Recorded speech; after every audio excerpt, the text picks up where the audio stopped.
આમોદ અને જંબુસર વચ્ચે વહેતી ધાદર નદીમાં છેલ્લા કેટલાક સમયથી મગરોનો વસવાટ જોવા મળી રહ્યો છે, જેના કારણે નદી ચર્ચાનો વિષય બની છે। નદીના પ્રવાહમાં અને કિનારા ઉપર મગરો જોવા મળતા હોવાને કારણે અહીંથી પસાર થતા મુસાફરો અને સ્થાનિકોમાં કુદરતી ઉત્સુકતા જાગી છે।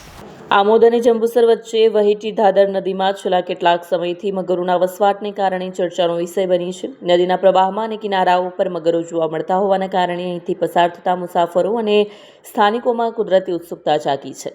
આમોદ જંબુસર માર્ગ ઉપર આવેલ બ્રિજ પર દિવસ દરમિયાન લોકોના ટોળા મગરોને નિહાળવા માટે ઉભા રહેતા જોવા મળે છે।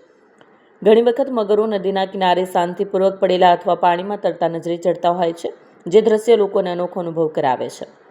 ખાસ કરીને યુવાઓ અને કુટુંબ સાથે ફરવા નીકળેલા લોકો માટે ધાદર નદી એક નવું આકર્ષણ કેન્દ્ર બની રહી છે।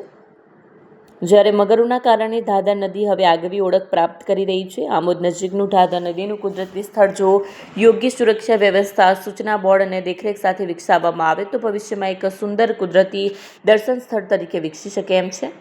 આવનાર દિવસોમાં ધાદર નદી ફરવાલાયક સ્થળ તરીકે વિકસે તો નવાઈ નહીં।